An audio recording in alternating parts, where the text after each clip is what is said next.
चली कि हाँ ब्रह्मपुर में पहिलका सोमवारी के कोई बढ़िया जागरण के कार्यक्रम भइल भाई। इधर से भी सब लोग चलाइए भाई, और मंच पे भी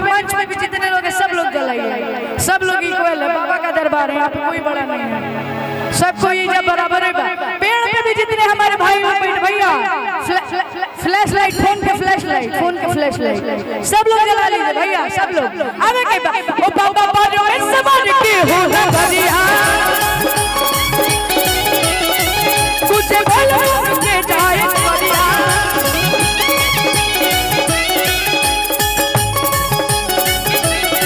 बाबा सवार के हो नगरिया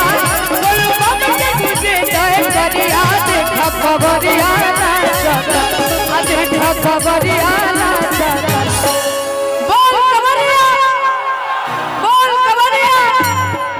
गह गह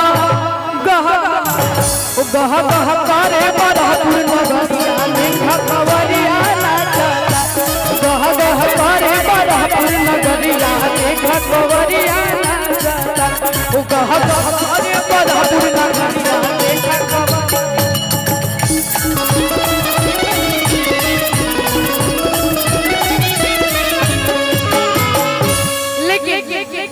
माता पार्वती जी के और भोला बाबा के बीच के काफी प्यारा संवाद पे वो काफी प्यारा गीत बनल बा। वो गीत का बना ओ नहीं खाई खोवा मेवा नहीं मिश्री मलाई। भैया आग्रह है जो भी लोग नीचे हैं एक जगह आराम से रहिए, क्योंकि बाकी लोग को भी दिक्कत होगा। सब तो आराम से ओ नहीं खाई खोवा मेवा नहीं मिश्री मलाई। ओ नहीं खाई खोवा मेवा नहीं मिश्री मलाई हमरा सामने से जल्दी हटा दो कि ए गणेश के मम्मी हम चाहते हैं रवा तने पल्लू डाल, थोड़ा पल्लू डाल देंगे तो बढ़िया लगेगा ना। तनी मुनी रहो पल्लू डाल अबे के भैया ओ नहीं खाई खोवा मेवा नहीं मिश्री मलाई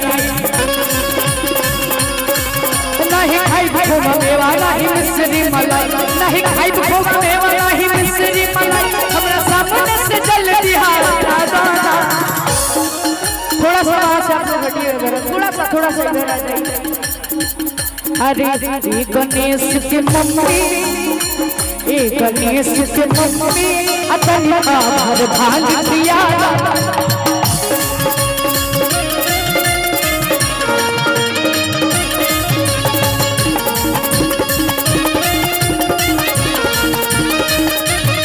ओ नहीं खाई खोवा मेवा नहीं मिश्री मलाई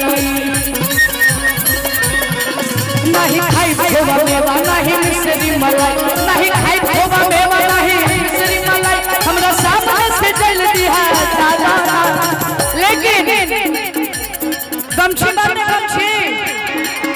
गमछी रुमाल कुछ चलिए बिहार का शासन कहीं है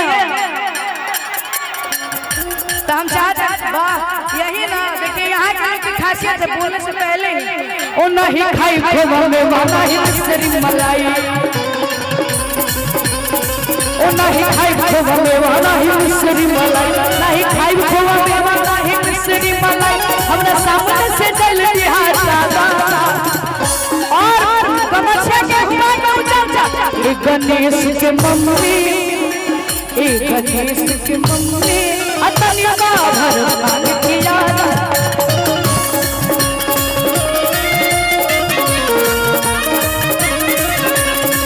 ए गणेश के मम्मी तन का भर भांग किया।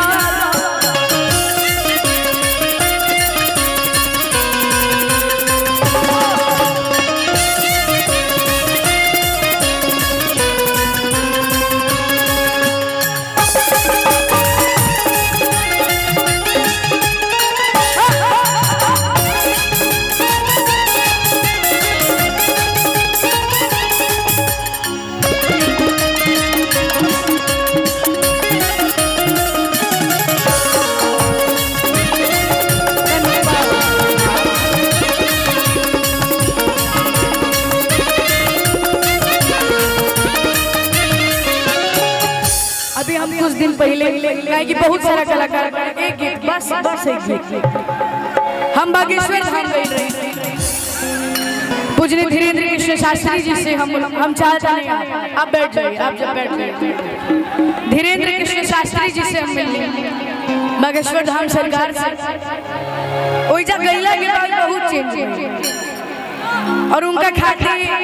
हम एगो गीत गाइने दिल से आभार अजय राय जी जो हमरा के उजा ले गई रहे चाचा जी का दिल से धन्यवाद और सरकार खातिर हम एक भजन गाइले रहे अरे सच्चा दरबार लागे अब भक्त के कतार लागे अब बागेश्वर धाम हो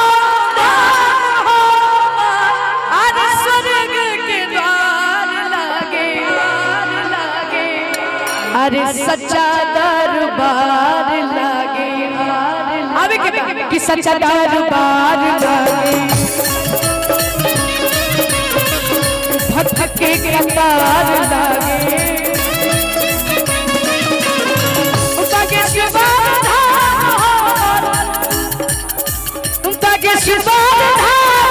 स्वर्ग के द्वार लागे सच्चा दरबार भक्त के कतार लागे अरे एक बार आके देखा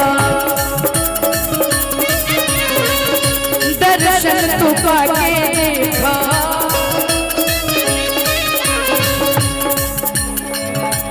ये जो तुलसी माला हम पहले बानी बहुत सौभाग्यशाली बानी पूजनीय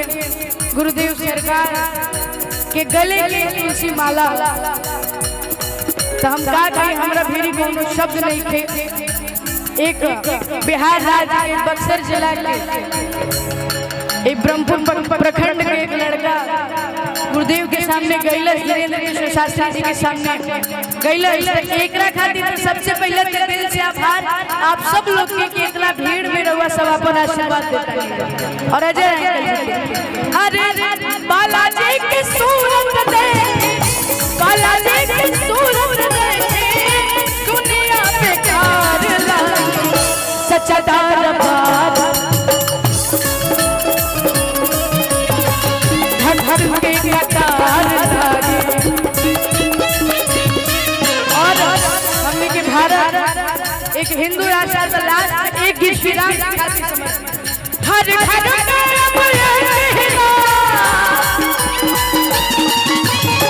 बोले अयोध्या में श्री रामचंद्र भगवान अरे हर घर एक ही नारा गूंजेगा मेरे भारत का बच्चा बच्चा जय जय श्री राम बोलेगा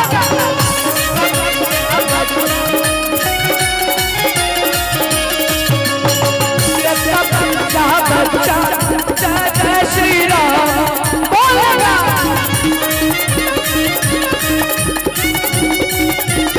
कि किसी के प्यार नहीं अयोध्या राम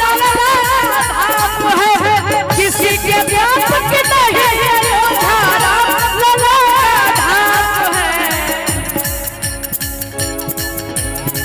धाम है हम लोग किसी से दिक्कत नहीं लेकिन एक कहावत कही जाती है कायदे में रहने को फायदा किसी के प्यार के नहीं अयोध्या राम धाम है किसी के प्यार के नहीं अयोध्या धाम है भारत के नायक रघुनायक कौशल्यानंद नायक रघुनायक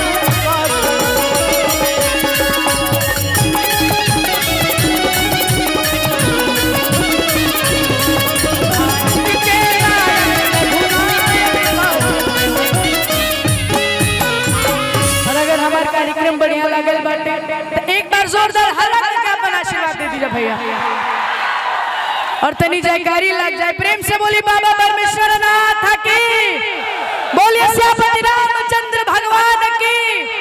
बागेश्वर धाम सरकार